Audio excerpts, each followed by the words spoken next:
I know that we can join now Ahmad Abou-Foul, who's in Birmingham for us this morning. We have been trying to get in touch with your brother this morning. We haven't got hold of him. I know communications are very difficult to Gaza at the moment. But Ahmad, thanks so much for talking to us. Get us up to date with when you last spoke to your brother and what the latest is on him and his family trying to get out of Gaza. Okay, good morning, and thanks for inviting me to talk to you today. I did last speak to them a few hours ago.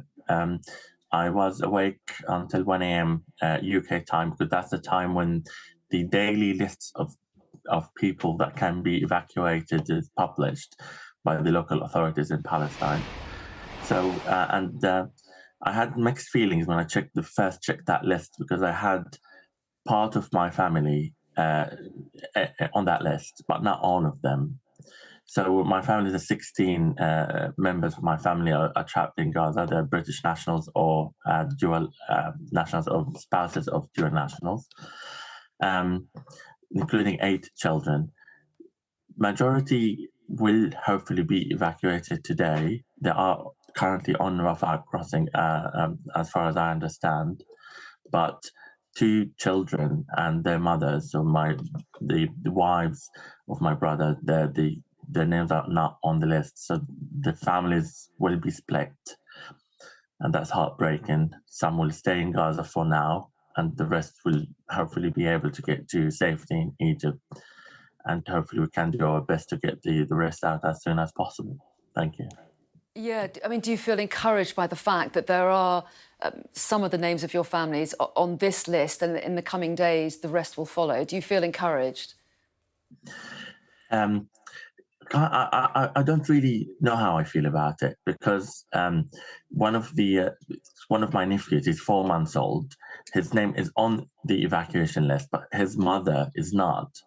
So that creates lots of trouble, because how would a 4 months old travel through a lengthy journey through the Sinai Desert and all of that without his mother? So probably he will need to stay with his mother, added in addition to his 2 years old brother, his name is not on the list. So of course, I'm a bit relieved that at least my parents and some of my family will be able to get to safety, but I'm still worried about the rest. Yes, of course. And are you getting any advice or support from the Foreign Office? Have you got officials who are helping you at the moment?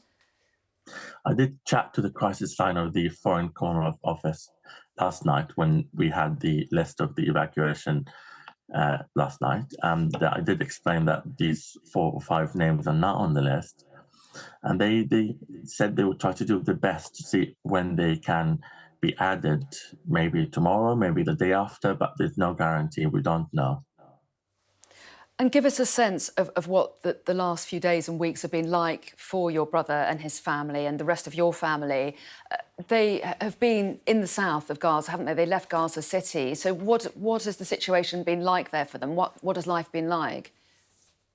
It's something that I think is very difficult to describe. It's a mix of continuous fear for life, in addition to worry about getting the daily means for life, like drinking water and food and milk for children.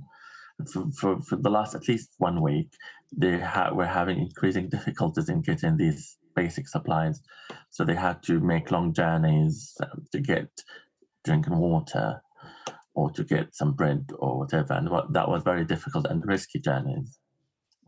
Well, yeah, and what are the conditions like where they're staying, aside from the need for basics? Yeah, so they were all.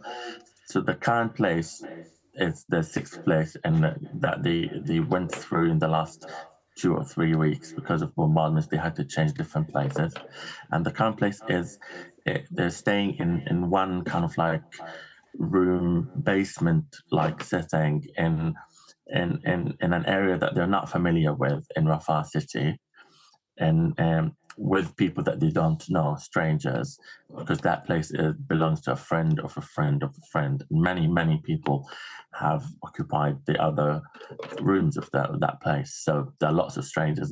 As far as I understand, there were more than 100 people in that 3 or 4 bedroom kind of like place.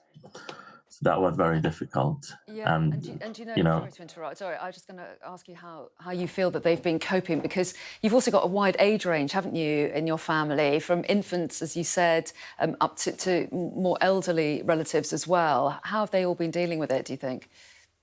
It was very hard. They couldn't sleep to start with for various reasons. The bombardment and the noise from outside is one reason, and having 8 very young children in one room, and it scared children being stressed by their parents and hearing all these noises, and that was very difficult.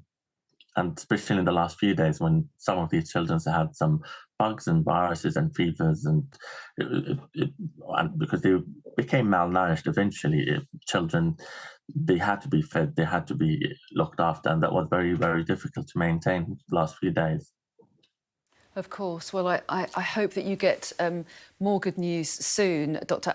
Ahmad Abou-Foul. We really appreciate your time and wish your family well. Do keep us updated with their progress. Thanks very much indeed for your time this morning.